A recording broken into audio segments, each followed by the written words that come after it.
Bonjour à toutes et à tous. Je m'appelle Amel Nebi, chercheuse associée au Moroccan Institute for Policy Analysis. C'est avec grand plaisir que je modère ce webinaire aujourd'hui qui s'intitule Le temps de l'eau privée au Maroc, quelle gestion de la demande en eau? Ce webinaire s'inscrit dans le projet Just Transition Green Bridge, qui est une initiative qui vise à renforcer le rôle de la société civile dans la gouvernance environnementale au Moyen-Orient et en Afrique du Nord. Ce projet est mené par le think tank Arab Reform Initiative, ARI, en partenariat avec l'Alternative Policy Solution, APS, et le MIPA.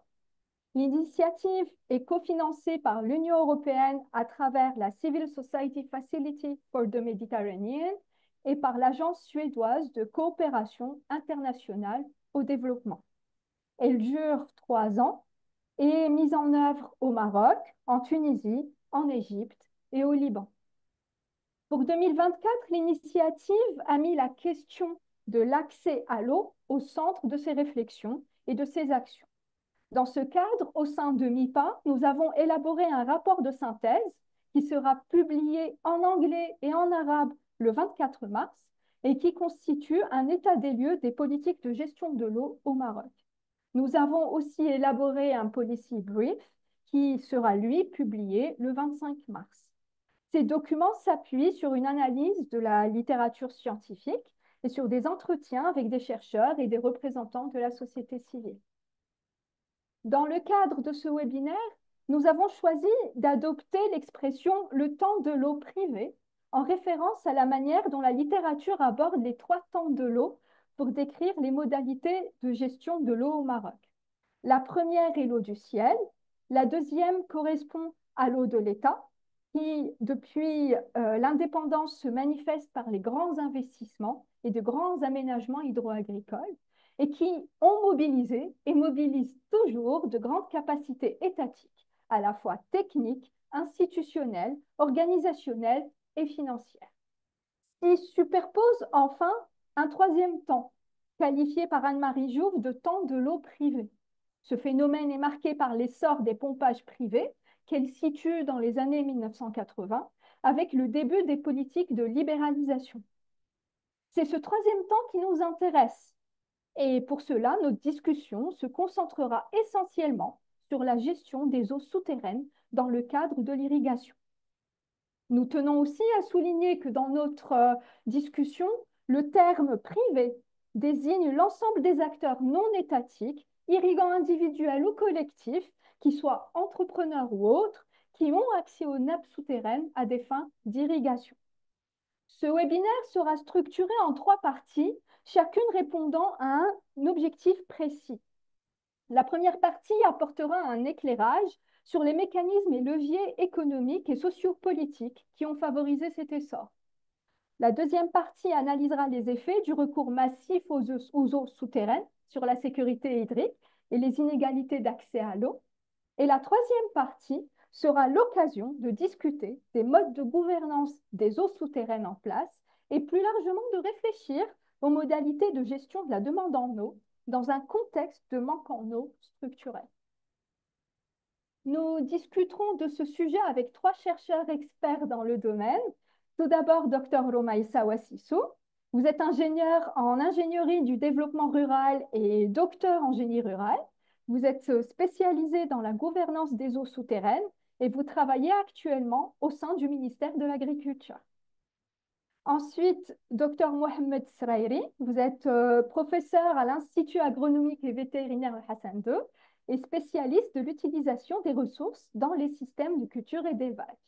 Enfin, Dr Herbouz, vous êtes professeur à l'Institut agronomique et vétérinaire Hassan II. Vous avez une formation d'ingénieur en agroéconomie et vous êtes docteur en sciences économiques. Vous êtes expert en évaluation économique et financière des projets agricoles. Nous vous remercions chaleureusement tous les 3 d'avoir accepté notre invitation. Afin de démarrer notre échange, quelques informations pratiques pour nos intervenants et notre audience.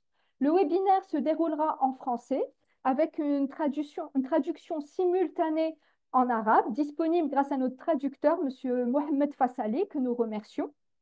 La durée, la durée de l'échange est prévue pour environ 1 heure et je poserai des questions de manière alternée à chaque intervenant. Et je remercie par avance nos 3 invités de bien vouloir prévoir des réponses courtes et concises. Et une session de questions-réponses avec l'audience viendra ensuite. Pour faciliter la conduite de cette session, merci de soumettre vos questions de manière concise via le bouton questions-réponses, donc QR, en précisant à quel intervenant vous vous adressez. Sur ce, place à la discussion. Nous allons commencer par une première partie où nous allons nous intéresser aux leviers économiques et sociopolitiques du développement, puis de l'accélération de l'accès privé aux eaux souterraines. Avant d'entrer dans le vif du sujet, pouvez-vous, Monsieur Srairi, dresser un bref état des lieux de la situation hydrique au Maroc et expliquer comment les autorités publiques gèrent l'eau selon les sources et les usages, notamment dans ce contexte de manque structurel d'eau? Oui, bonjour à tous. Merci pour la question. D'abord, partir sur des évidences. Le Maroc est un pays principalement aride à semi-aride et ce n'est pas nouveau. En revanche, ce qui est nouveau, c'est les impacts du changement climatique. Et ça, on commence vraiment à le sentir depuis les 10, 15 dernières années de manière évidente. Des retards de pluie, parfois des arrêts de pluie durant la saison, on va dire, des pluies. L'augmentation de la température estivale aussi.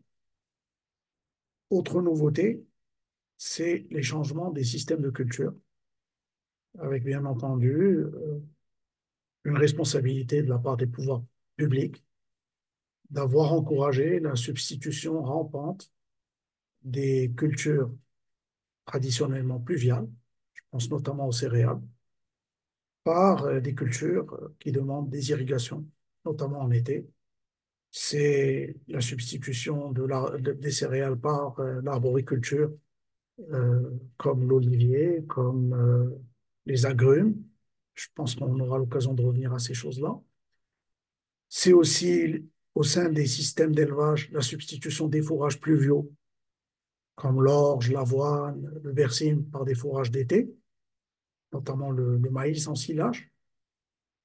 Et les spécialistes, dès le début de ces logiques-là, avaient tiré la sonnette d'alarme en disant qu'attention, ces logiques-là allaient amener irrémédiablement une augmentation des besoins en eau pour l'agriculture, qui, faut-il le rappeler, représente plus de 80% des besoins en eau. Il faut aussi dire un dernier mot à cet égard, les besoins des autres activités non agricoles qui ont aussi augmenté du fait des changements des habitudes de la population, davantage d'urbanisation, et puis des activités comme les mines qui ont aussi connu un essor ces dernières années, qui demandent aussi beaucoup d'eau. Je dirais un dernier mot, si j'ai encore une minute, c'est par rapport aux disparités territoriales qu'on vit au Maroc. C'est-à-dire que nous sommes un pays très divers, avec des zones subhumides, où la contrainte hydrique n'est pas aussi prononcée, mais aussi, et c'est l'écrasante majorité du territoire, qui est dans la sphère semi-aride à aride, c'est-à-dire moins de 400 mm par an, parfois même moins de 200 mm. Et bien sûr, les effets du manque d'eau se feront ressentir de manière beaucoup plus pressante dans les zones où il pleut moins. Voilà, je pense qu'avec ça, j'ai planté un peu le décor et on aura l'occasion de discuter par la suite les autres aspects donc, de ce webinaire. Merci. Merci beaucoup, Monsieur Sraili, pour cette contextualisation. Et je vais me diriger là vers Madame Ouassisso. Donc, sur la base de ce contexte, on observe aussi un phénomène d'accélération de l'accès privé aux eaux souterraines pour l'irrigation, ce qui met sous pression des nappes. Et Madame Ouassisso, comment est-ce que la réglementation et les politiques publiques successivement mises en œuvre ont-elles contribué à l'essor de l'accès privé aux eaux souterraines pour l'irrigation? Merci infiniment. Vraiment, c'est une question pertinente. D'abord, merci pour l'invitation. Concernant cette question, il est nécessaire en fait de rappeler que l'accès privé aux eaux souterraines pour l'irrigation a pour but en fait d'assurer une sécurité hydrique aux cultures au niveau des exploitations, mais aussi d'encourager l'intensification agricole. Finalement, l'objectif est de répondre à une forte demande en termes de denrées alimentaires, mais des fruits et légumes, mais aussi de viande, afin de nourrir une population qui connaît une explosion démographique. Je peux dire aussi que cette évolution accélérée de l'accès privé aux eaux souterraines est expliquée, comme vous avez bien mentionné, à la réglementation et aux politiques publiques. On trouve déjà la loi sur l'eau 3615 qui donne en fait le droit à toute personne physique ou morale de droit public ou de droit privé d'utiliser la ressource, bien sûr dans des limites de l'intérêt général. On trouve aussi des politiques publiques surtout agricoles, le plan Maroc vert et Green Generation, qui encourage via un compte d'affectation spécial qui est le Fonds de développement agricole, les investissements privés dans l'aménagement hydro-agricole, c'est-à-dire l'irrigation fait partie, avec des taux d'incitation qui oscillent en fait entre 60 et 100%. Il y a aussi, c'est une actualité, il y a des mécanismes de subvention pour l'énergie solaire, donc les panneaux solaires, et les mises en place. L'objectif est d'éliminer en fait le gaz butane qui est utilisé aussi dans l'irrigation afin de pomper l'eau dans des points d'accès, soit des puits ou des forages.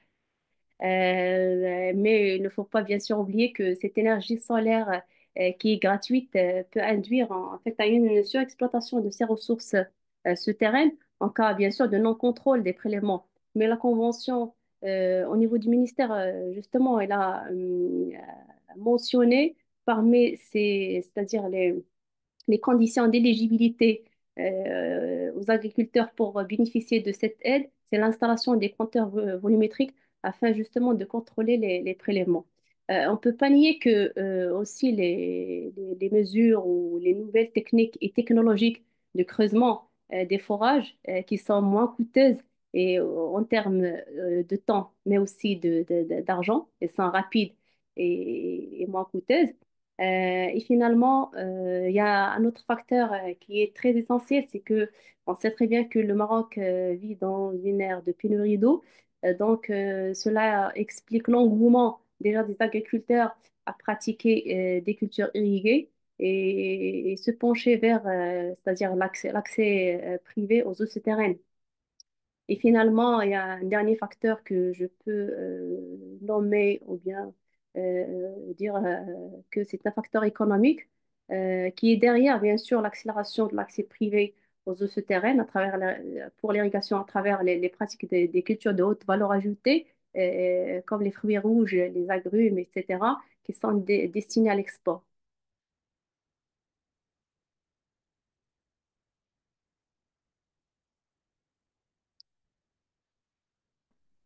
Merci beaucoup, Madame Wassisso. Vous avez aidé à dresser un panorama en fait des principaux leviers techniques et réglementaires et aussi en termes de mesures dans les politiques publiques qui ont favorisé à l'accès en fait aux eaux souterraines et à encourager l'accès aux eaux souterraines. Je vais aborder cette question d'un point de vue économique et pour cela, je vais donner la parole à Monsieur Rachid Harbouz. Monsieur Halbous, comment est-ce que vous expliquez la logique qui pousse aussi bien l'État que les agriculteurs à favoriser les eaux souterraines pour l'irrigation? Pourriez-vous aussi nous éclairer sur les objectifs économiques recherchés, s'il vous plaît? Oui, bonjour à tous, merci beaucoup Madame Lévy. Donc, des points de vue de l'État, donc, ce qui pousse les États donc, le monde, c'est-à-dire à adopter cette irrigation privée, c'est d'abord la stimulation de la production agricole. C'est-à-dire qu'on passe, c'est-à-dire on facilite l'accès aux ressources aux eaux souterraines, donc l'État encourage l'investissement dans l'irrigation, dans l'agriculture irriguée, qui génère des rendements plus élevés irrigation localisée, par exemple, qu'en irrigation gravitaire. Ceci favorise la sécurisation de l'approvisionnement alimentaire et aussi valorise mieux l'irrigation. La valorisation de l'irrigation, c'est la marge brute sur sur le volume apporté pour une culture. Lorsqu'on passe à une irrigation privée, donc, en général, rendement augmente, donc la valorisation de l'eau qui est apportée à la parcelle elle est plus importante. Euh, Ça, c'est un premier point. Le deuxième point, c'est l'attractivité des investissements privés. C'est-à-dire que lorsqu'on passe à ce genre d'irrigation, l'État se désengage en sachant que l'État, c'est-à-dire, ne peut pas faire tout, c'est-à-dire que les réseaux d'irrigation publics donc, nécessitent de l'entretien, nécessitent de la maintenance, c'est très coûteux en périmètre élevé. Donc, ceci se décale vers le prévu entre parenthèses. Donc, et ça permet aussi une attractivité de l'investissement. Si on regarde par rapport au Maroc vert, il y a beaucoup d'investisseurs qui se sont installés parce qu'ils avaient accès à cette ressource, notamment dans différentes régions marocaines. Un autre point au niveau de l'État, c'est le développement des exportations agricoles. Parce qu'on favorise l'accès à l'irrigation privée, donc on migre vers des cultures à haute valeur ajoutée, donc comme les agrumes, les fruits rouges. Donc, et ceci a permis, par exemple, au Maroc, si on fait un peu, c'est-à-dire qu'après le plan Maroc vert, donc, le Maroc exporte annuellement, en 3 mois par exemple, ce qu'il exportait annuellement avant le plan Maroc vert. Donc, il y a eu un essor de ces exportations, ce qui permet, d'apporter de la devise à notre pays et une réduction des dépendances aux importations.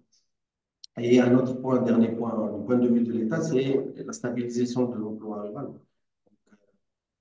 Ceci a été, lorsqu'on stabilise l'emploi rural, donc il y a moins de pression migratoire vers les zones, vers les villes. Donc, et quand on utilise ce système d'irrigation, donc si on voit par exemple par exemple la Lèche, où il y a eu un essor des cultures de fruits rouges, que ce soit la fraise, la framboise, donc ça nécessite beaucoup de main-d'œuvre et ça emploie beaucoup de gens. Donc, ça, ça, ça permet la diminution de cette pression migratoire. Donc, du point de vue des agriculteurs, c'est l'optimisation de leurs revenus, c'est l'augmentation de leurs revenus, parce que lorsqu'ils passent, qu'il y a une sécurisation, donc il y a une augmentation de revenus aussi pour les agriculteurs, et aussi une sécurisation des rendements, parce que passe d'un point de vue, c'est-à-dire on n'est plus tributaire des précipitations, et aussi une autonomie, une flexibilité pour les agriculteurs. C'est-à-dire qu'ils ont un accès direct à l'eau, ils adaptent des pratiques en fonction des besoins, et aussi ils sont plus dépendants des réseaux d'irrigation avec les restrictions qu'il y a dans les réseaux d'irrigation publics. Et aussi, ça leur permet un accès plus facile au marché, c'est-à-dire qu'ils maîtrisent les calendriers, qu'ils maîtrisent la qualité aussi de leurs produits. Et ça leur permet aussi d'avoir un accès à des marchés qu'ils n'avaient pas au début parce que c'est des contrats, etc. Ça, c'est en gros. Donc, c'est-à-dire ce qui pousse, que ce soit l'État ou les agriculteurs à adopter ce genre d'irrigation privée. Merci beaucoup, Monsieur Herboz. On arrive à la fin de cette première partie. Tout d'abord, est-ce qu'il y a des choses que vous voulez ajouter par rapport à cette première partie? Si c'est bon, Dans ce cas, alors moi, si je veux la résumer, il y a un contexte de pénurie d'eau au Maroc. Il y a un changement de système des cultures que l'on observe. Il y a aussi des leviers sociopolitiques en termes de réglementation, en termes de mesures de politique publique, comme la subvention des panneaux solaires qui rendent gratuit ou presque les pompages. Il y a aussi une facilitation au niveau technique et pour tout cela, donc encourage l'utilisation du pompage des eaux souterraines. Et à côté de ça, il y a de grands avantages économiques que M. Halboz a présentés en termes déjà, c'est moins coûteux en termes d'investissement étatique. Et à côté de ça, il s'agit pour les agriculteurs d'une sécurisation, d'une optimisation de leurs revenus et aussi une sécurisation des rendements et un accès à de nouveaux marchés auxquels ils n'avaient pas accès avant, parce qu'il y a aussi, comme on l'avait dit en termes en contexte, qu'il y a une substitution des cultures en fait, qui se met en place. Donc à partir de là, nous sommes arrivés à la fin de la première partie. Nous passons maintenant à la discussion de la deuxième partie qui consiste en les effets et les conséquences sur le secteur agricole du recours massif aux eaux souterraines. Donc, pour cela, je vais commencer avec Monsieur Srairi. Comment ce phénomène a-t-il transformé les pratiques et le travail agricole et quels sont ses effets au long terme sur l'environnement et l'accès à l'eau dans les régions concernées?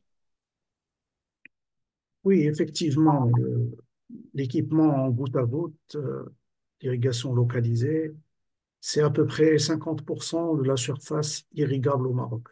Pour que les gens se situent un peu, nous avons une surface d'à peu près 1,6 million d'hectares irrigués et il y a à peine 700 à 800 000 hectares donc équipés en goutte à goutte.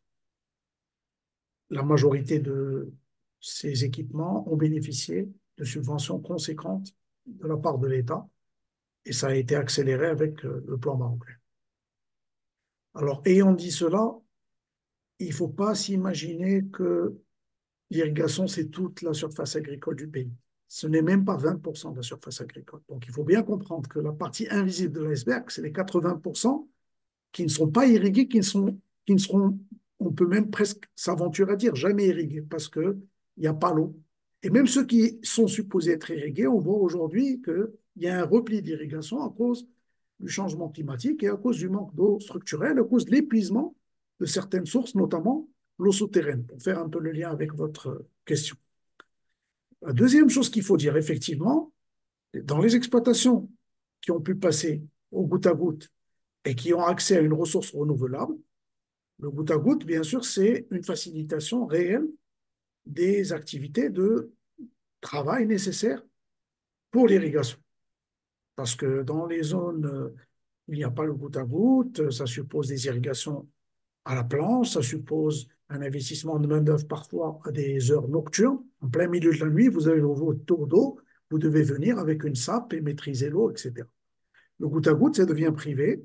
Parfois, moi, je vais caricaturer, vous tournez un bouton, le bouton de la pompe, et après, l'eau est acheminée vers les tuyaux, bien sûr, moyennant une inspection régulière des goutteurs pour s'assurer qu'il n'y ait pas des débouchages, etc. L'autre chose, comme je l'ai dit, c'est la substitution des cultures. Le passage à une irrigation de type privé, c'est le plus souvent une substitution de culture. On voit par exemple le, la- la- le remplacement, surtout des céréales, qui continuent d'être la principale culture au Maroc. Plus de 50% des surfaces agricoles annuelles, c'est des céréales. Mais dans les zones où on a pu mettre en place le goutte à goutte, c'est le maraîchage, les oignons, la tomate, les concombres, les courgettes, etc. Pour le marché intérieur d'abord, il ne faut pas s'imaginer que tout ce qui est irrigué va à l'export. Mais effectivement, dans certaines zones emblématiques, il y a aussi l'export qui permet d'augmenter donc la valeur ajoutée. Et on revient au concept donc, de valorisation économique de l'eau, c'est-à-dire le nombre de dirhams, la quantité d'argent qu'on peut tirer par mètre cube. Un dernier mot, parce que c'est important. Dans tous les systèmes, peut-être à l'exception des zones désertiques oasiennes, En fait, on est face à un mix hydrique, c'est-à-dire que les agriculteurs mêlent des sources d'eau différentes. Et l'idée première, c'est que la pluie devrait être le soubassement des systèmes de production hydrique. Malheureusement, on a créé un imaginaire collectif qui consiste à penser qu'on fait des économies avec le goutte à goutte, et ça nous a mené vers l'extension des surfaces irriguées dans les zones donc, où il y avait de l'eau, notamment l'eau souterraine, et parfois l'épuisement de ces sources. Et en fait, c'est aujourd'hui la véritable contrainte, pour ne pas dire même le vrai problème pour les autorités publiques et pour les agriculteurs. C'est-à-dire que parfois, on a installé des systèmes de culture très coûteux. Je pense notamment aux arbres, qui demandent plusieurs années d'entretien avant d'entrer en production. Et parfois, la ressource a disparu avant même que ces arbres n'arrivent en production et on a dû arracher de ces arbres. C'est une réalité qu'on est en train de vivre aujourd'hui et qui est amplifiée par le changement climatique. Merci. Merci beaucoup, Monsieur Srairi, pardon, pour cet aperçu et pour avoir vraiment insisté sur les enjeux, enfin, ou les mécanismes d'épuisement en fait, de la ressource à travers une innovation, je mets beaucoup de guillemets, technique, qu'est le goutte à goutte, et le goutte à goutte plutôt. Et vraiment, merci beaucoup d'avoir expliqué cela et comment aussi ça faciliterait aussi le travail des agriculteurs. Et donc, en tant que tel, c'est une motivation en plus pour adopter ce type de technique. Merci beaucoup. Et de manière, pardon, là je vais me tourner vers Madame Moississot.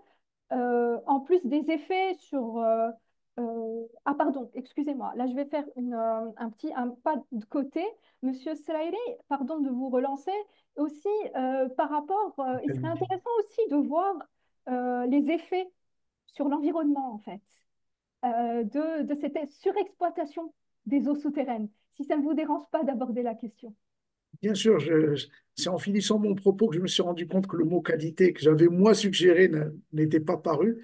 Oui, effectivement, on a un autre point important. Bon, quand on parle d'eau, on a tendance à penser principalement volume et disponibilité de la ressource, mais il y a aussi, bien sûr, des aspects en lien à la qualité de la ressource, notamment aux pollutions diverses. Il faut dire que l'intensification agricole née de l'apparition de l'irrigation privée ou de l'émergence en force de l'irrigation privée a entraîné avec elle toute une cohorte de nouvelles pratiques agricoles, notamment les usages de pesticides et de fertilisants, parfois non raisonnés. Je pense surtout aux engrais chimiques. Et aujourd'hui, on a des travaux de chercheurs, surtout dans les zones où on a cette intensification de l'irrigation privée, qui montrent sans aucune équivoque qu'on a des pollutions des nappes par les nitrates, par les phosphates, et aussi, malheureusement, il faut le dire, par des résidus de pesticides. Merci beaucoup pour votre éclairage. Là, je vais me diriger vers Madame Wassissou. Donc, en plus des effets sur le travail agricole, que constatez-vous ou est-ce que vous constatez des transformations territoriales marquantes qui sont liées à l'accès privé aux eaux souterraines? Merci infiniment pour cette question. Donc, en plus, bien sûr, des effets qui sont mentionnés par le professeur Srairi, l'accès privé aux eaux souterraines, en fait, a élargi les frontières, si je peux dire, les frontières de l'agriculture irriguée intensive. Je fais recours à l'exemple de la plaine d'Oberschid qui se situe, pour les gens qui ne connaissent pas la région, elle se situe à 40 km au sud de la ville de Casablanca. Certains agriculteurs font recours en fait à des pratiques d'une agriculture irriguée intensive en augmentant la longueur de leur conduite de transfert d'eau qui peuvent aller jusqu'à 3 km. L'objectif est d'atteindre les terres fertiles.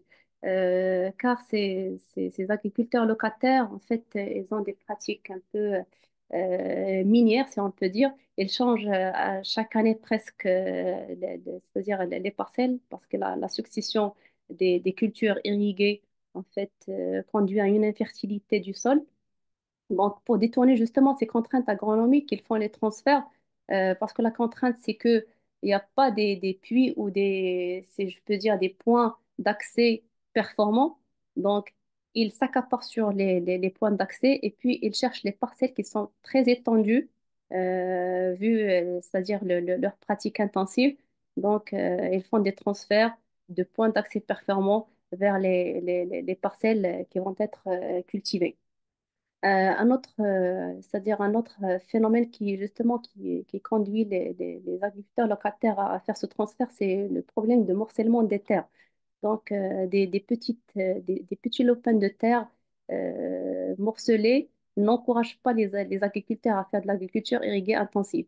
Donc ils louent ou bien ils s'accaparent sur les points d'accès et puis ils font des transferts de l'eau vers les parcelles qui vont être irriguées.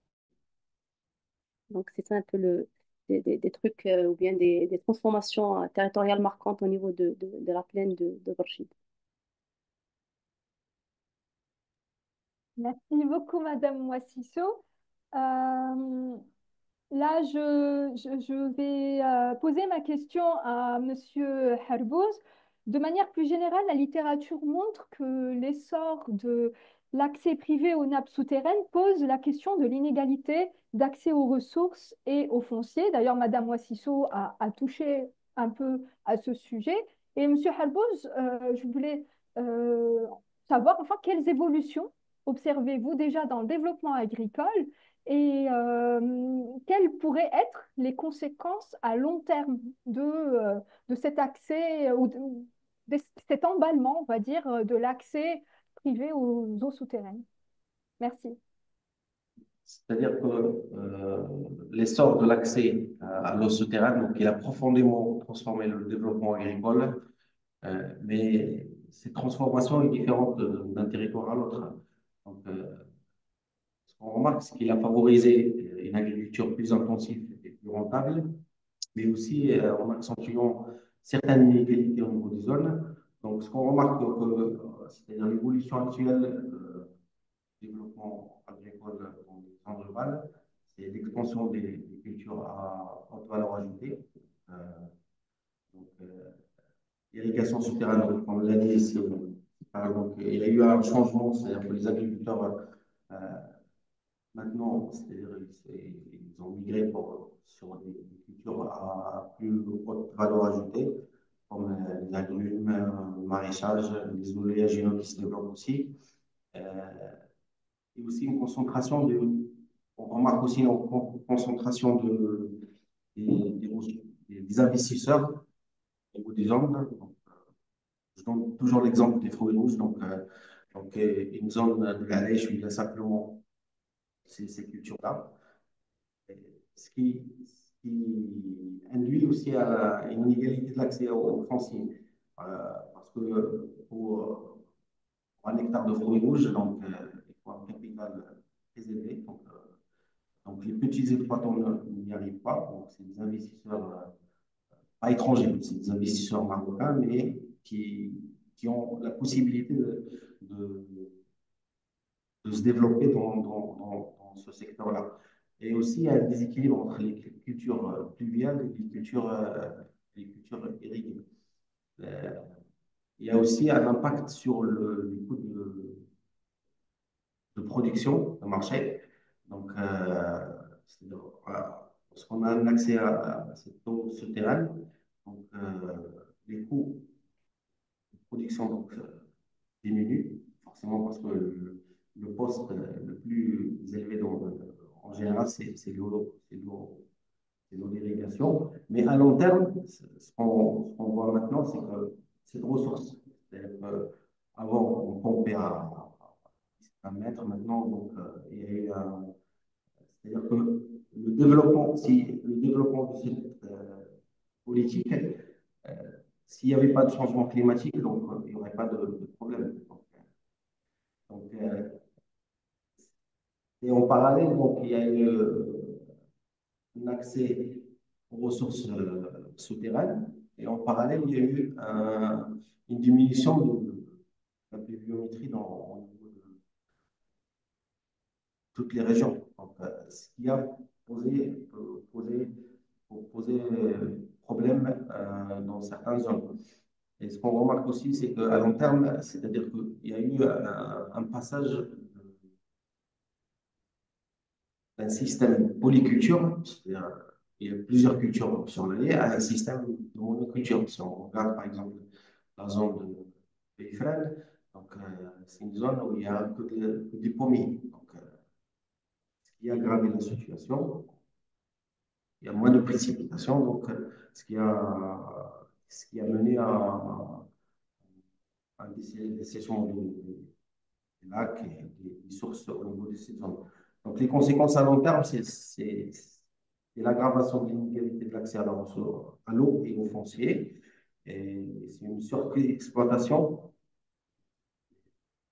la ressource. Parce qu'il n'y a plus c'est-à-dire il y a plus de précipitation, donc les agriculteurs continuent, et surtout lorsqu'ils sont passés à des systèmes d'arboriculture. Donc, l'arboriculture, il faut irriguer. Donc, c'est un capital pérenne.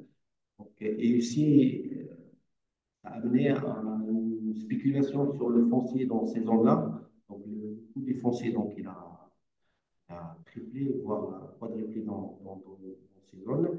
Et ça induit aussi une vulnérabilité au choc climatique. C'est-à-dire qu'avant, donc c'est à nuancer en fonction des régions.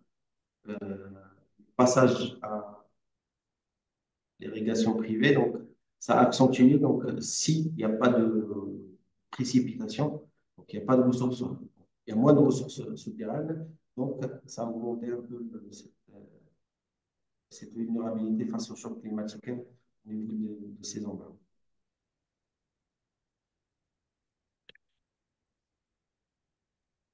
Merci beaucoup, Monsieur Harboz. C'est intéressant ce que vous dites par rapport au changement climatique. Je ne sais pas si je vais poser la question comme ça, je me permets une petite ouverture, on a un peu de temps.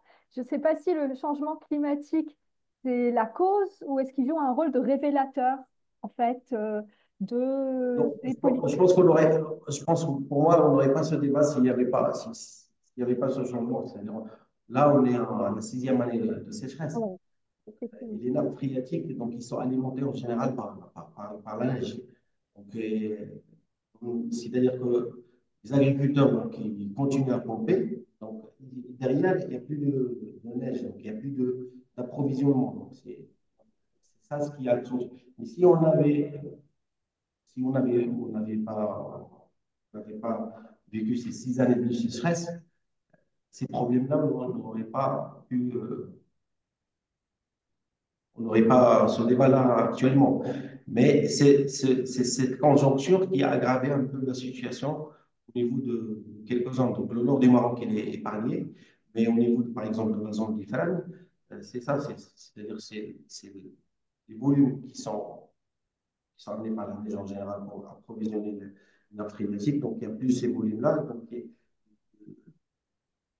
le pompage continue.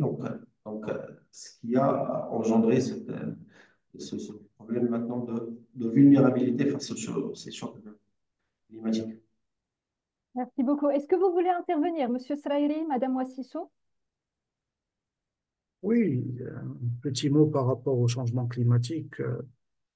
Je pense que c'est c'est un débat, disons, un peu biaisé de dire que c'est uniquement le changement climatique qui a amené ce qu'on a. Parce que, en fait, la tendance générale était à la surexploitation des eaux souterraines.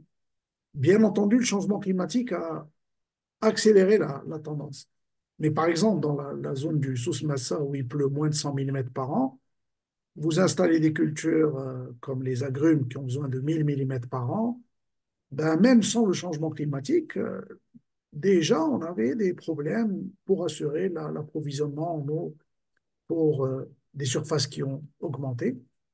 Mais bien entendu, comme j'ai dit au début de mon propos, euh, le changement climatique et puis aussi l'augmentation des besoins des activités autres qu'agricoles.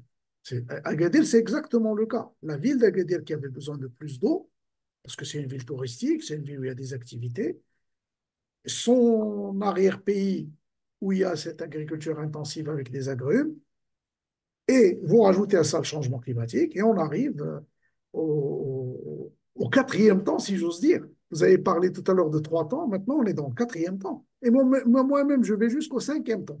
Quatrième temps, c'est les eaux non conventionnelles, c'est le dessalement, et c'est aussi le recyclage des eaux usées, qui est peu développé au Maroc.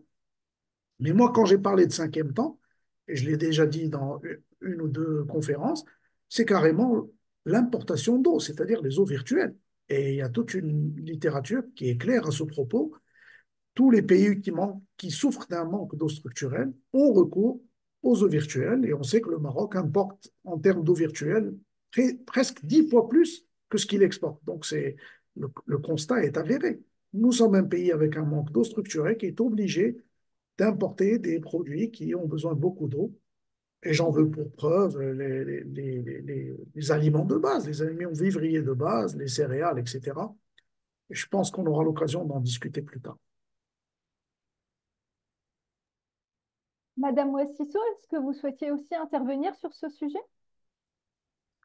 J'ai juste un petit mot à dire, c'est peut-être je vois un peu c'est-à-dire la proposition de M. Strairi.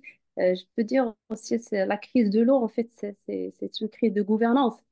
Tu sais, toujours les agriculteurs, ils ont tendance à étendre les superficies. Donc, le problème, c'est pas dans l'offre, c'est plutôt dans la gestion de la demande. Ils sont toujours gourmands et ils ont toujours affamés à avoir plus d'eau pour étendre les superficies pour faire de l'exportation. Donc, à mon avis, c'est une hémorragie. On doit la cesser via la gestion de la demande. Donc, c'est vrai, il y a le changement climatique qui a exacerbé le problème, mais à mon niveau, c'est c'est-à-dire le black box, c'est la gestion de la demande. Madame Ouassisso, vous m'offrez une très belle transition pour la troisième partie et je vous en remercie. Donc, nous allons commencer dans cette troisième partie du webinaire à discuter des modes de gouvernance des eaux souterraines et donc plus largement de la demande en eau au Maroc. Et donc, Madame Moississou, vous avez longtemps travaillé sur la gestion de la nappe de Borchid. Et pouvez-vous d'abord nous expliquer à travers ce cas d'étude ce que sont les contrats de nappe? C'est un des modes de gouvernance qui sont proposés à l'échelle internationale et nous donner des éléments sur leurs objectifs, les acteurs impliqués, les usages concernés, les limites et aussi des pistes pour dépasser tout cela. Et puis ensuite, dans un deuxième temps, si j'ose dire, pourriez-vous nous présenter le projet de concession, qui est un deuxième mode de gouvernance qui, je crois, a été finalement mis en place à Borchid pour la gestion donc, de sa nappe. Merci. D'accord, merci pour cette question très pertinente, docteur Nabil. Donc, vous savez très bien que le secteur agricole s'accapare sur une grande partie des eaux. Au niveau, si je prends l'exemple de Borchid, on trouve que 96% des eaux exploitées, il est destiné à l'irrigation.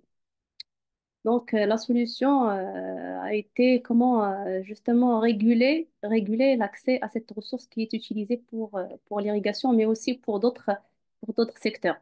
La solution a été les contrats de nappe.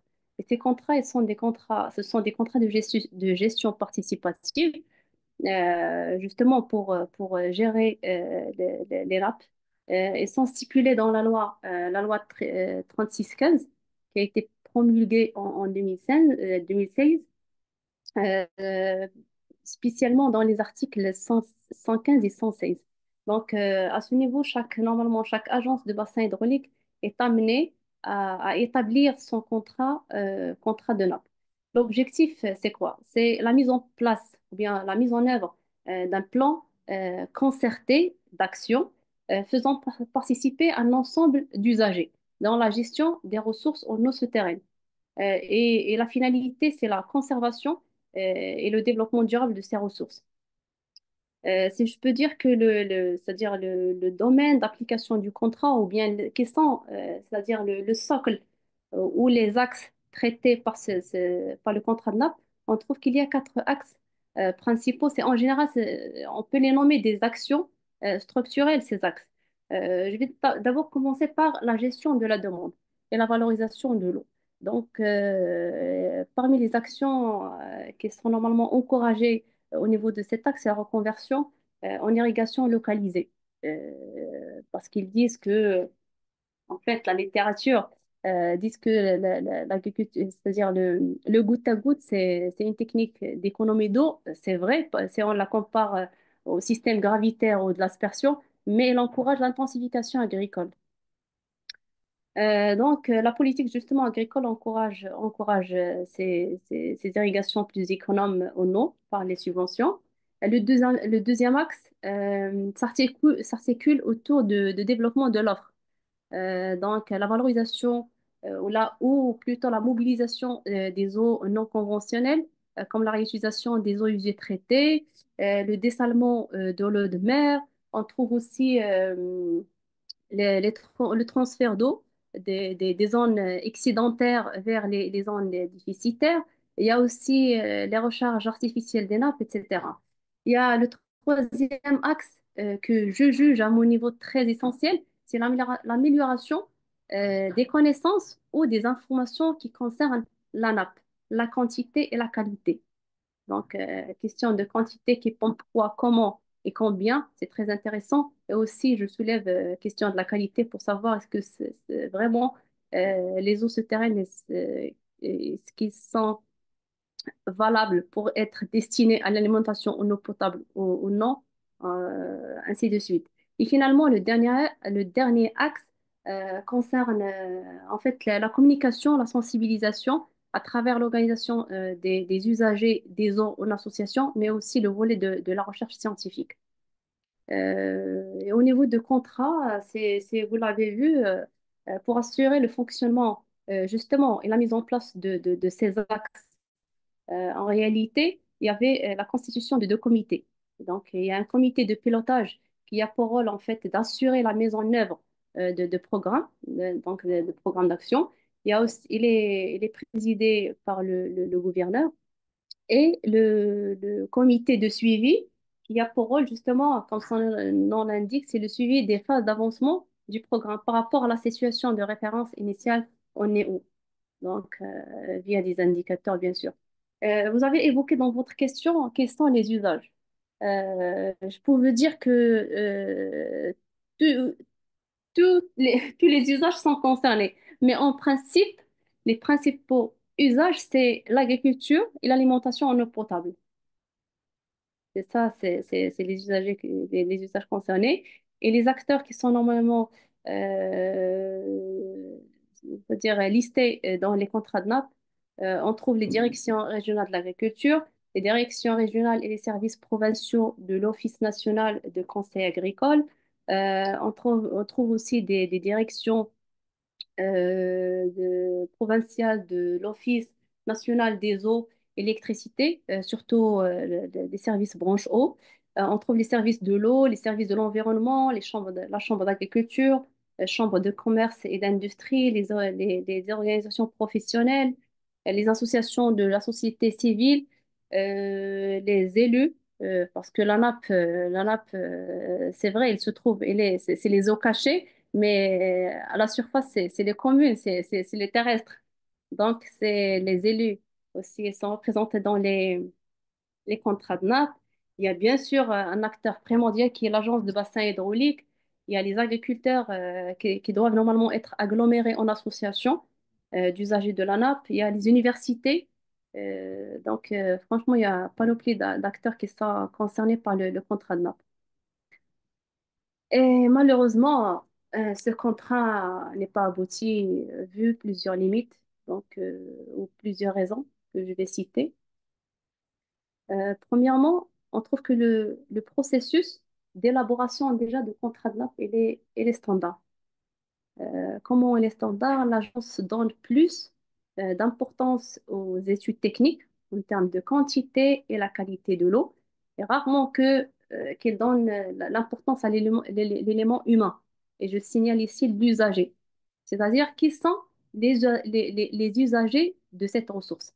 Il faut les identifier. Comment elle exploite la ressource? C'est-à-dire qu'il faut avoir un inventaire des points d'accès. Combien de puits, combien de forages? Quels sont les volumes prélevés? Parce que si on veut gérer une ressource, on doit la savoir, on doit la connaître, on doit la identifier pour bien la gérer. Tant que les eaux souterraines sont cachées, elles sont difficiles à être gérées. Donc déjà ça, c'est un premier, le premier problème de la limite de contrat de nappe.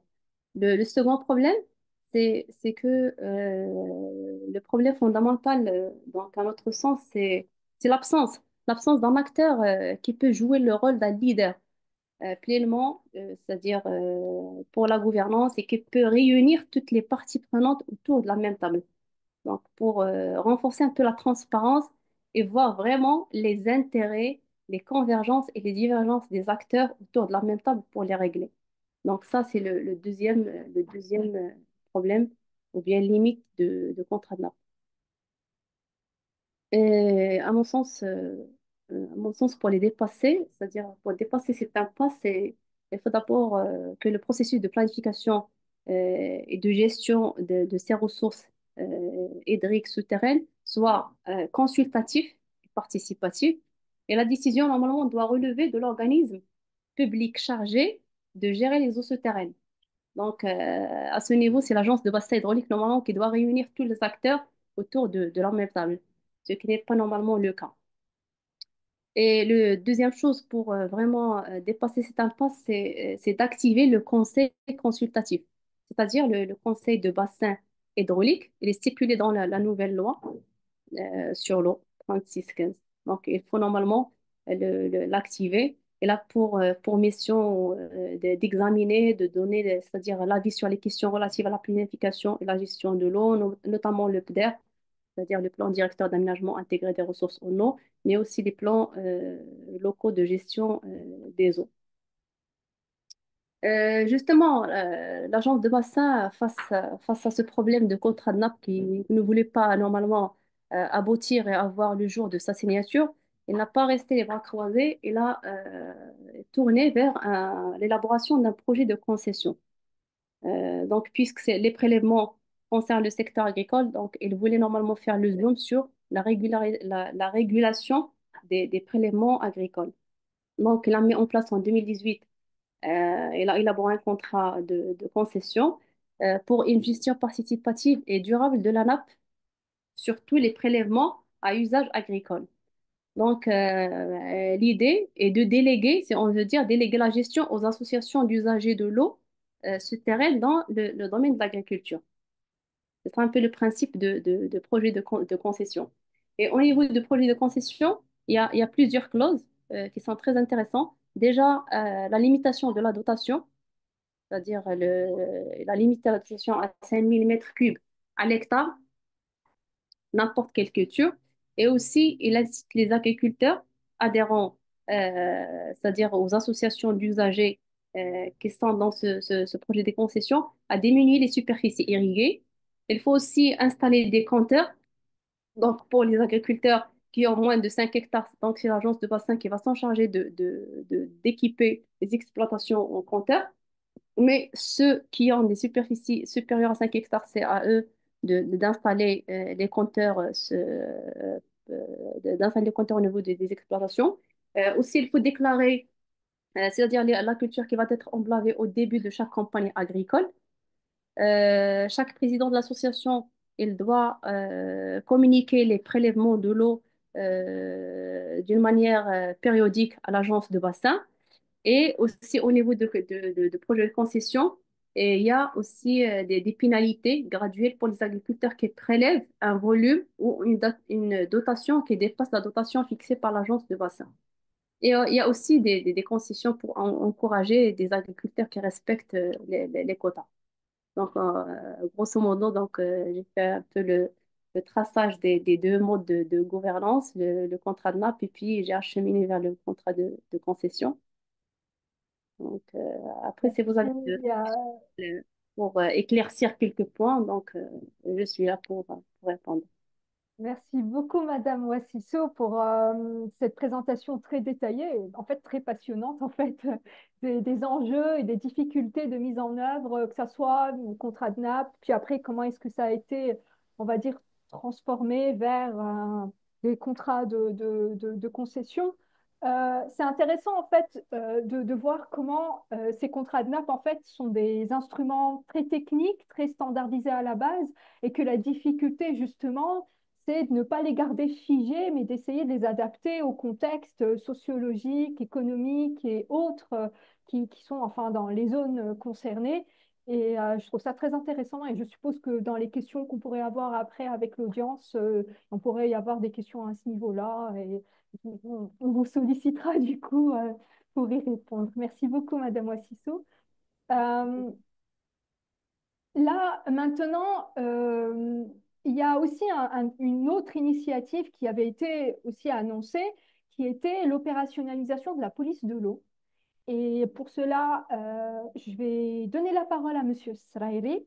Tout d'abord, si vous pouvez nous définir ce que c'est que la police des eaux, quelles sont ses attributions, quelles limites effectives aussi sont constatées dans la réalisation de ces missions.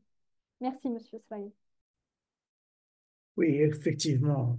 Peut-être un petit mot d'histoire pour dire que ce que le Maroc a vécu au cours du dernier siècle par rapport à l'extension de l'irrigation, parce on peut considérer que l'extension en masse de l'irrigation a commencé avec la période du protectorat français, parce qu'auparavant, la population marocaine était très limitée et l'agriculture pluviale traditionnelle suffisait. Et quand il y avait des accidents, il y avait des épidémies, il y avait des famines, tout ça est documenté historiquement. Euh, mais je dirais donc que l'extension de l'irrigation a commencé avec le protectorat français et notamment une très forte inspiration d'un État américain dont les caractéristiques climatiques ressemblent beaucoup au Maroc, c'est la Californie. Et donc les ingénieurs du génie rural en France ont vu la possibilité de dupliquer ou de répliquer ce modèle-là dans un pays qui a, comme je disais, un peu les mêmes caractéristiques, de hautes montagnes et un climat méditerranéen.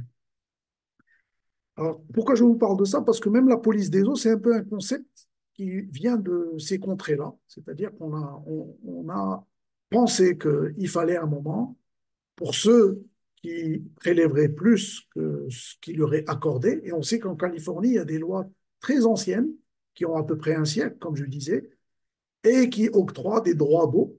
Mais ces droits d'eau sont aujourd'hui révisés à cause du changement climatique. Et donc, au Maroc, à partir de l'extension de l'eau privée dont vous avez parlé tout à l'heure, les années 80, augmentation de la population, changement des activités agricoles, changement de nos habitudes alimentaires. Ce qu'on mange aujourd'hui, c'est pas ce que mangeaient nos grands-parents. Moi, je le dis tout le temps. Et donc, on a pensé à cette police des eaux pour suivre les prélèvements à partir des nappes. Parce que pour les eaux de surface, en principe, l'État a les moyens de contrôler. C'est les lâchers d'eau à partir des barrages qui sont contrôlés, qui doivent être payés, même si le paiement ne se fait pas toujours. Alors pour les pompages, effectivement, à l'échelle de chaque bassin hydraulique, on a donc une structure qui s'appelle la police des eaux, qui est supposée suivre et contrôler, et au besoin amener ceux qui ne voudraient pas se plier à la loi ben, à respecter la loi et à payer, ou carrément même aller jusqu'à empêcher ces personnes de procéder donc à des pompages. Le problème, c'est que sur le papier, tout ça est très joli, mais dans la réalité, la police des eaux a des difficultés réelles à être active, par faute de moyens. Le nombre de personnes actives dans ces activités, la surface à contrôler. Et je pense aussi, et il faut avoir le courage de le dire, peut-être qu'il n'y a pas aussi, jusqu'à présent, la volonté politique nécessaire. Et quand je dis la volonté politique, je parle à tous les étages.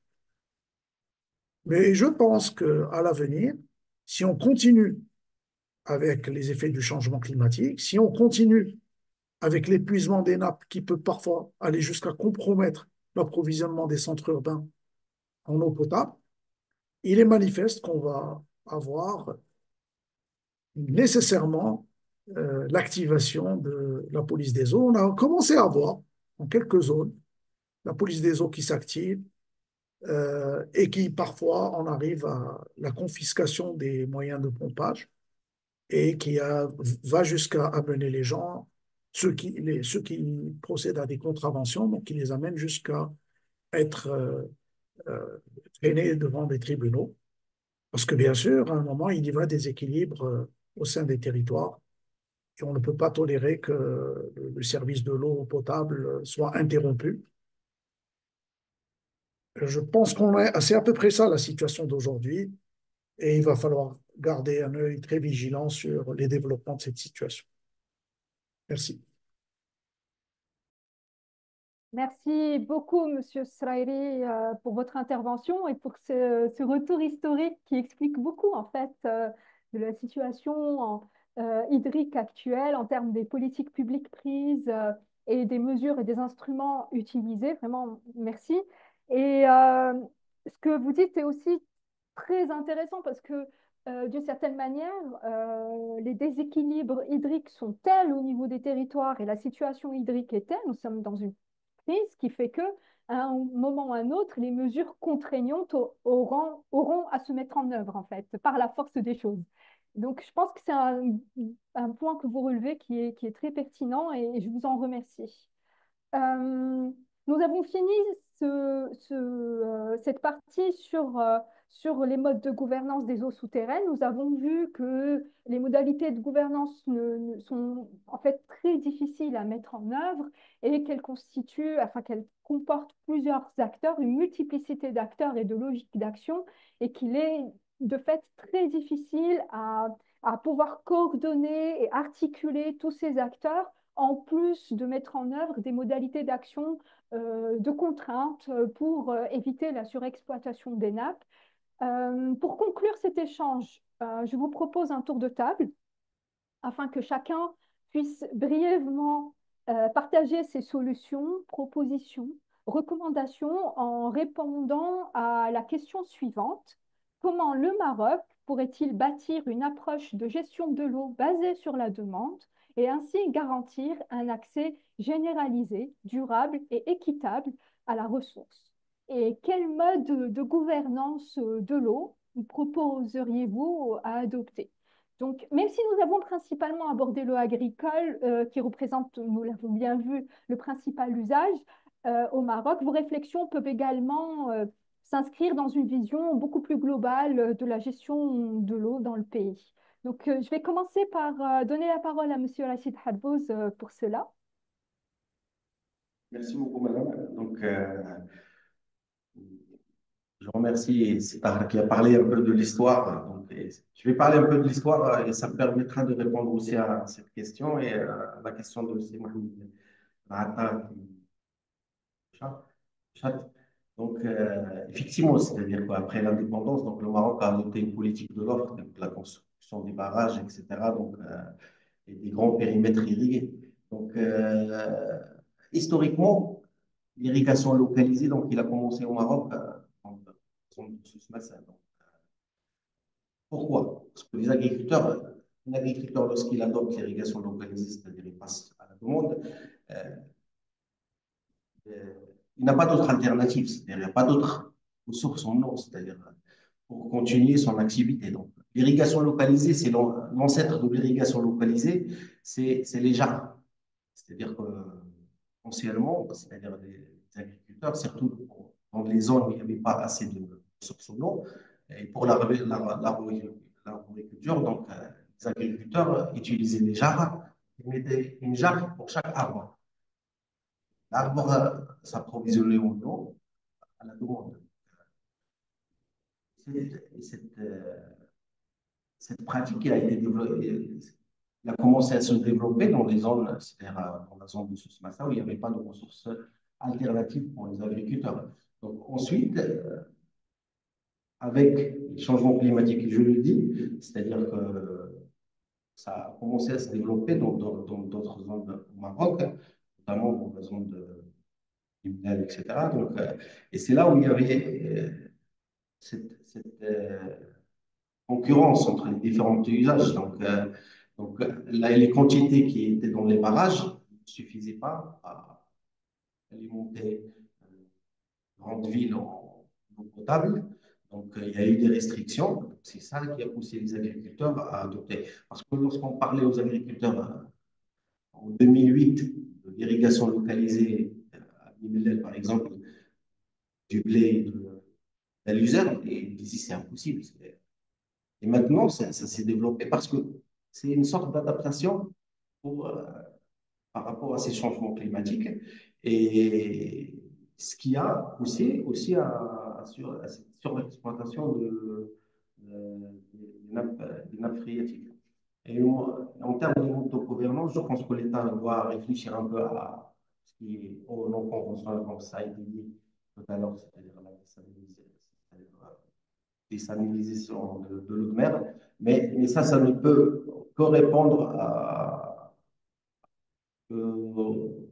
avoir une solution pour les zones côtières, euh, mais pour les zones plus reculées, donc c'est de revoir aussi le cadre législatif par rapport à l'utilisation des ressources de l'eau, de la réuse. Donc, comme ça a été dit tout à l'heure, c'est-à-dire que normalement, on doit développer cette pratique-là. Et actuellement au Maroc, cette pratique n'est pas développée à cause de problèmes législatifs, de code de loi. Donc, on est en train de passer sur une utilisation indirecte de la réutilisation des eaux usées, c'est-à-dire lâcher les eaux usées qui sont traitées, donc réutilisation indirecte. Je pense que ça va donner encore des solutions pour remédier à ce problème de pénurie dans des zones qu'il y a au Maroc. Merci beaucoup, Monsieur Halboz. Madame Wassissou, je vous pose la même question.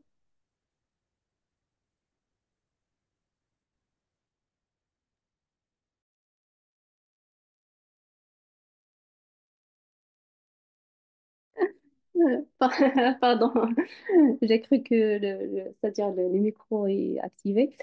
Donc, pour que le Maroc, normalement, bâtit une approche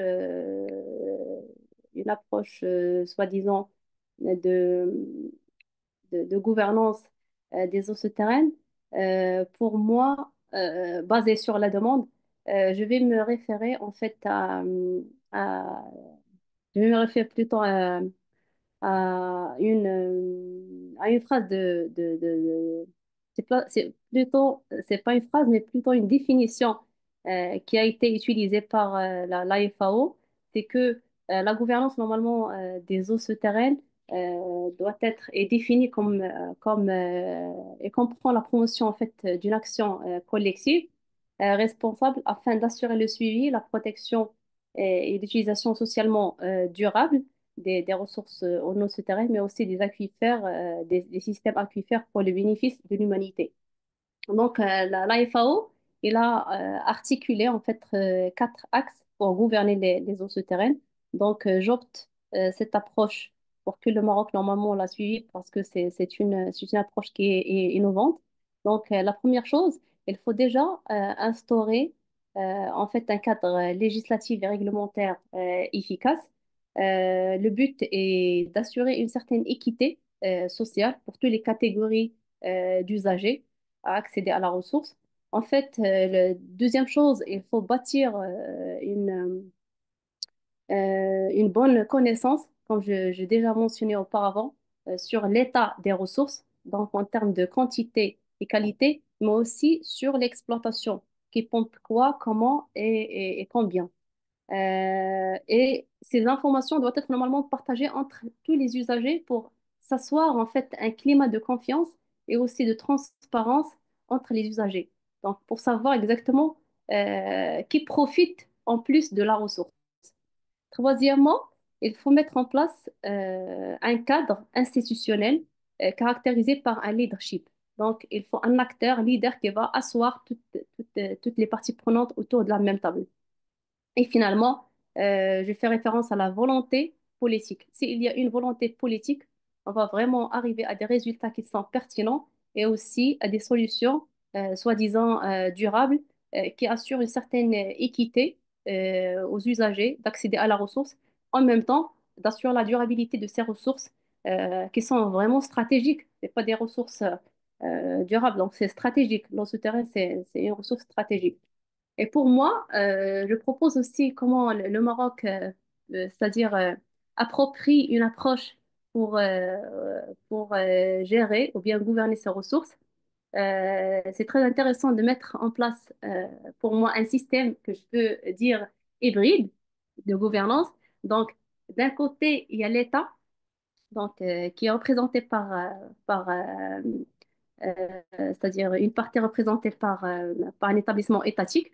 Donc, cette partie, elle va veiller sur les études techniques, sur l'actualisation des données sur les eaux souterraines, etc., en termes de quantité et qualité et les usagers. Et de l'autre côté, la deuxième partie, c'est les associations d'usagers de l'eau souterraine.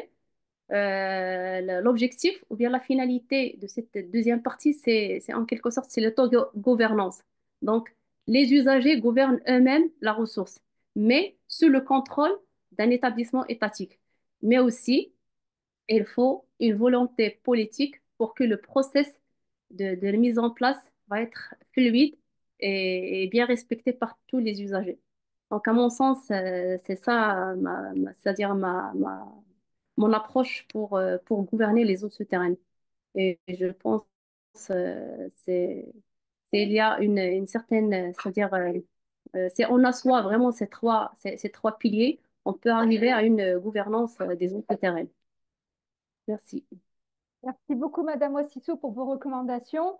Je passe maintenant la parole à Monsieur Sraire et on aimerait aussi connaître votre perspective sur cette question-là. Oui, bon, question très complexe. C'est pas en 5 minutes dans un webinaire qu'on va résoudre une telle question. Non, ce qui est sûr, c'est que le Maroc fait face à des défis majeurs. Et quand je dis majeurs, personnellement, moi, ça m'inquiète carrément pour le développement de ce pays. Parce qu'on le voit, on peut trouver des solutions à certaines choses, mais pour l'eau en tant que matière vitale, parfois, c'est pas simple. Et puis, bien sûr, toujours, il se pose la question du coût. Parce qu'on peut mettre tout l'argent qu'on veut autour de la table, mais si c'est pas rentable sur le long terme, ben, il y a des questions qui sont posées.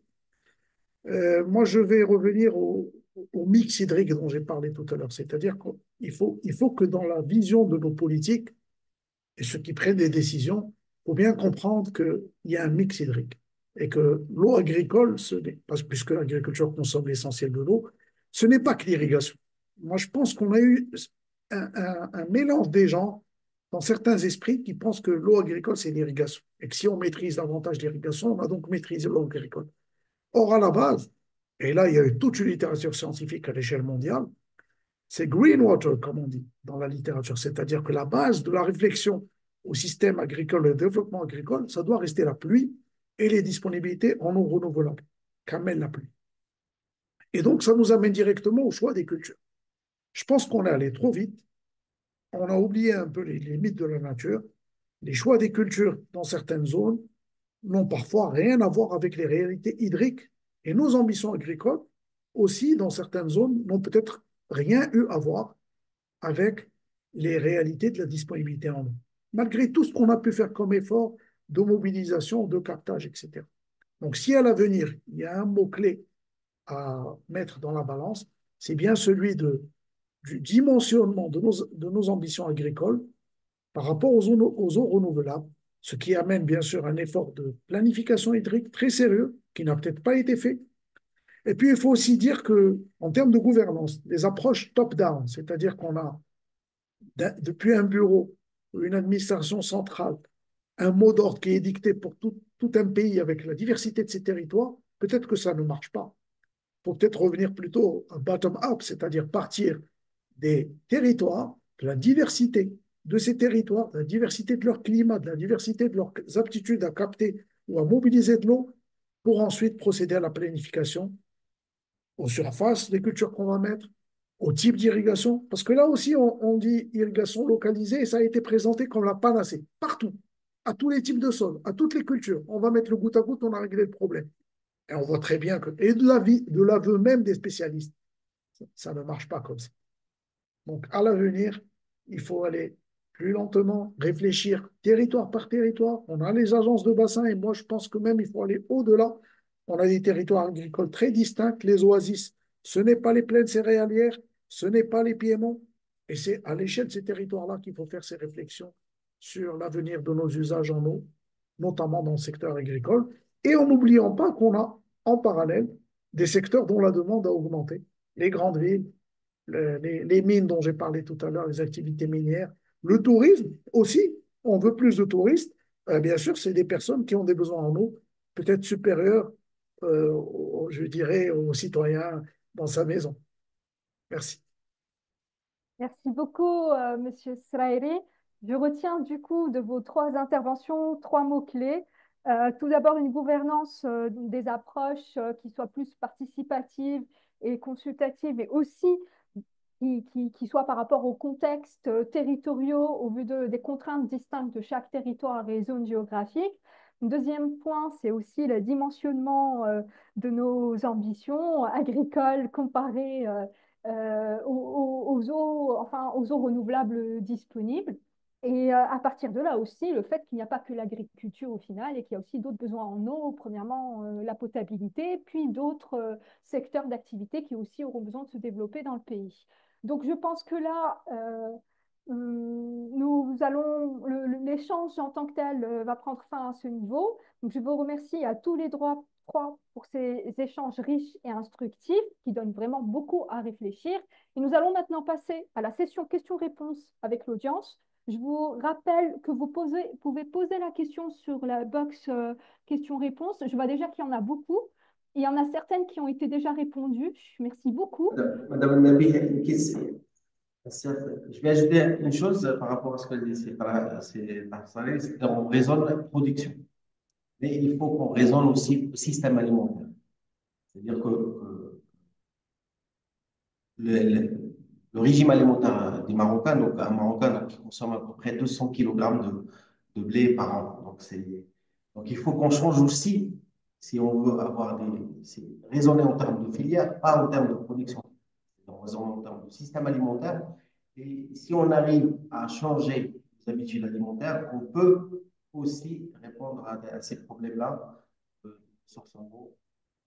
Donc, c'est ce qui manque maintenant, c'est-à-dire on raisonne simplement production, mais production pourquoi? Donc, si on n'avait pas 4 millions d'hectares de céréales, donc je pense on aura moins de problèmes.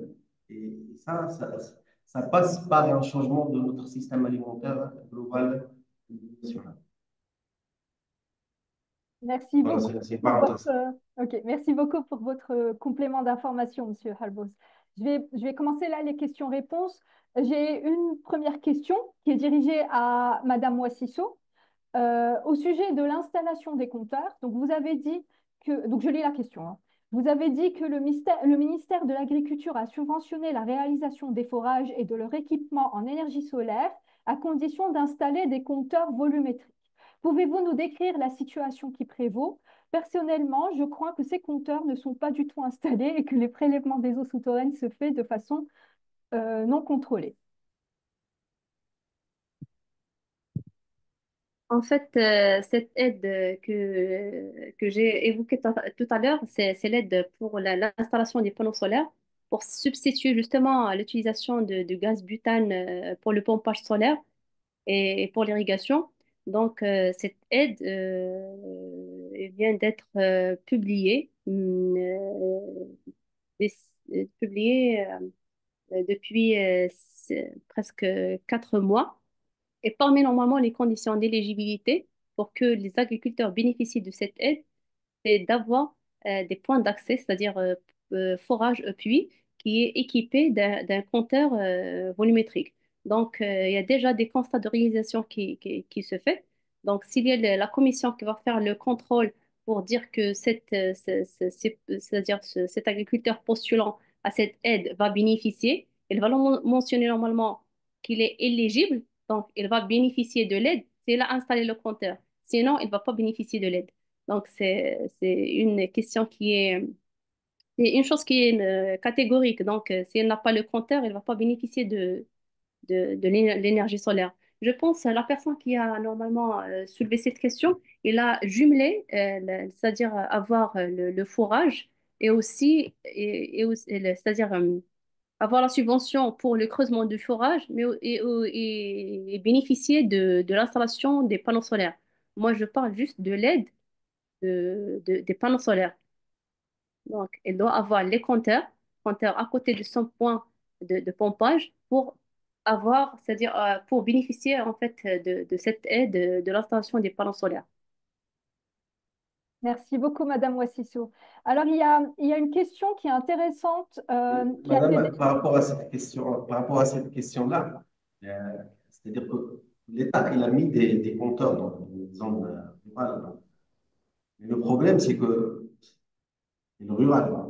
C'est les agriculteurs qui cassent ces compteurs-là. C'est pas le parti de spectateur, il a dit que ça ne se fait pas. Mais il y a des compteurs qui ont été installés. C'est-à-dire que la police de l'eau a fait son travail, mais derrière, les agriculteurs donc, cassent ces compteurs-là pour ne pas payer de grosses réserves. Merci, Monsieur Halboz. Il y a une question qui a été répondue par Monsieur Srairi au niveau du chat, mais je pense qu'elle est intéressante au vu de l'actualité. Les dernières pluies abondantes qu'a connues le Maroc sont-elles suffisantes pour résoudre le problème de l'eau, au moins temporairement? Existe-t-il un mécanisme pour exploiter cet excédent d'eau des dernières semaines en dehors des barrages?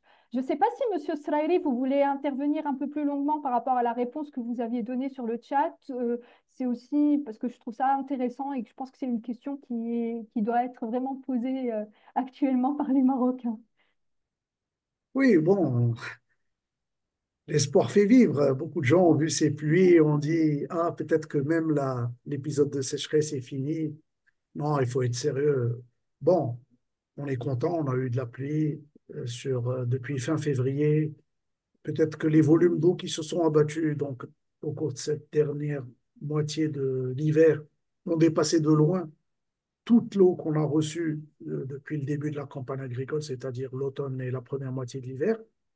Mais comme je l'ai mis dans le chat, la production de céréales, qui est le véritable baromètre de tout le secteur agricole, hein, ce n'est pas les exportations, ce n'est pas les vaches, non. Le baromètre premier du secteur agricole au Maroc, c'est le chiffre annuel de la production des céréales, qui donne une idée non seulement sur les grains vivriers, mais aussi la biomasse qui les accompagne, c'est-à-dire les pailles. Et puis indirectement, c'est une manière aussi de dire voici un peu l'état du couvert végétal. Donc, avec 35 millions qui viennent d'être annoncés hier par le gouverneur de la Banque du Maroc, parce que ça a un effet aussi sur la croissance économique. Bien sûr, c'est une année moins que moyenne, je dirais même médiocre pour ne pas dire mauvaise. Et donc, le, le, je dirais le manque d'eau structurelle est là. Nous vivons avec la dépendance alimentaire qui va derrière, parce que c'est ce que disait mon collègue, c'est Harbos, donc les importations records de céréales. Nous sommes dans les 10 premiers mondiaux, alors que nous ne sommes qu'un pays de 40 millions d'habitants, ce qui est inquiétant par rapport à nos habitudes alimentaires, par rapport au gaspillage alimentaire, c'est important d'en parler. Et je vais me permettre juste de rajouter un petit mot à ce qu'ont dit mes collègues par rapport au prix de l'eau et les compteurs. Moi, je vais être un peu plus général en revenant à l'eau, notamment des barrages. Si l'eau privée des compteurs, et on n'a pas vraiment beaucoup, parce que la majorité des forages et des puits sont illicites, et de l'aveu même des politiques, même pas 95% de nos forages souterrains sont illicites, ont été creusés sans aucune autorisation, et donc on ne peut pas, pour l'instant, à moins d'avoir une volonté politique majeure et un gros effort de l'État, d'installer des compteurs. Mais moi, je voulais parler de l'eau qui est, entre guillemets, comptée, c'est-à-dire l'eau des barrages, où, en principe, l'État facture aux agriculteurs des sommes en fonction des volumes qu'il a distribués. Et j'ai dit au début de mon intervention, tout début de ce séminaire, malheureusement, l'État a des difficultés à se faire payer, alors que l'eau est beaucoup moins chère. On est à peine à 0,5 dirhams le mètre cube, en moyenne à 0,5 dirhams le mètre cube. Donc, c'est pour vous dire l'ampleur de la tâche qui nous attend si on veut commencer à faire payer les gens les volumes prélevés. Et je m'arrête là. Merci beaucoup, Monsieur Sraili. Alors, il nous reste un peu moins de 3 minutes et je vais vous poser une dernière question qui porte sur le dessalement. Comme, alors, il y a une question, alors je vous la cite. Pour le dessalement comme stratégie de gouvernance des ressources d'eau au Maroc, quel impact sur l'environnement et la biodiversité marine? Qui veut répondre à la question? Ah, si vous me donnez la parole, je vais dire un mot très rapidement. Je vous la donne, oui. Parce que ça nous renvoie aussi à la question du coût.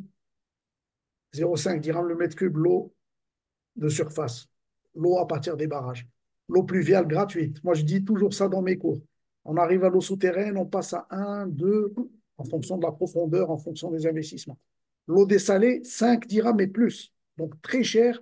Et pour moi, ce n'est pas du tout une solution pour l'agriculture, à moins d'aller vraiment vers des cultures très spécifiques. Reste un autre aspect, la dépendance à une technologie qu'on ne maîtrise pas du tout. J'avais une discussion tout récemment avec un expert de la chose. Les filtres, les installations, tout ça, nous ne le maîtrisons pas, nous sommes dépendants d'importations. Et je finirai bien sûr par l'externalité négative, qui est la saumure des volumes conséquents de sel et d'eau très concentrée en sel qui sont rejetés dans les océans et qui devraient nous amener à être très vigilants par rapport à leur impact sur la vie marine. Voilà, et je m'arrête là. Merci beaucoup. Merci, Monsieur Sraili. Madame Wassissou, vous vouliez intervenir? Oui, j'ai juste un petit mot rapide sur le dessalement de l'eau de mer comme stratégie euh, qui, qui, qui mène vers l'augmentation de l'offre toujours. Donc, pour moi, on est en train de décaler les problèmes. On a actuellement un problème, c'est-à-dire c'est-à-dire de la disponibilité de la ressource hydrique souterraine. Peut-être dans les années à venir, on va être face à des problèmes énergétiques, car ces solutions, elles sont très énergivores en termes des kilowattheures. Donc, peut-être pour les jumeler à des solutions, c'est-à-dire encore techniques, en mobilisant des éoliennes ou les panneaux solaires, je ne sais pas vraiment comment on va se positionner, sachant que c'est des technologies qu'on importe, on ne sont pas des producteurs de ces technologies. Donc, on est toujours dépendant c'est-à-dire à des expertises étrangères qui s'installent le projet et puis chaque panne, chaque impasse, on va être toujours, on va faire toujours appel aux entreprises qui ont installé la technologie. Donc, c'est ça. Pour des questions justement d'impact environnemental, on sait très bien, dessaler, c'est enlever le sel pour que l'eau soit soi-disant potable ou utilisée pour l'irrigation. Donc, il va être dessalé car la salinité va impacter justement les cultures aussi emblavées. C'est vrai, on va rejeter les saumures, mais j'ai pas franchement, c'est-à-dire des études scientifiques concernant la concentration du sel au niveau c'est-à-dire de l'écosystème marin et les impacts sur c'est-à-dire sur la faune et la flore marine. Donc, rapidement, c'est ça. Merci. Merci beaucoup, Madame Wassissou. Monsieur Rachid Harbous, vous avez 30 secondes parce que le webinaire va se finir maintenant. Oui, 30 secondes, il n'y a pas de problème. Donc, pour cette question de désalinisation, donc, il y a beaucoup de projets, mais surtout pour l'eau potable. Donc, pour l'eau d'irrigation, il y a un seul projet au niveau du Ouais. Souss-Massa. Mais il faut voir la zone qui s'adapte mieux, c'est la zone de Souss-Massa. Et dans cette zone-là, donc, il y a les agriculteurs, donc, ils n'ont plus d'accès, c'est-à-dire aux ressources souterraines. Donc, il y a beaucoup de zones où il y a aussi de l'eau d'irrigation qui est salée. Donc, dans cette zone-là, ça fait plusieurs années qu'ils ont commencé ce qu'on appelle les stations de déminéralisation. Ça marche très, très bien. Au niveau d'une exploitation agricole, c'est-à-dire ils réduisent le sel. Ce n'est pas de la déminéralisation. Et je pense que si on peut, ça va venir dans d'autres territoires, hein, parce qu'il y a beaucoup de zones où il y a des nappes qui sont salées et ça va permettre aussi de répondre plus ou moins à ce problème-là.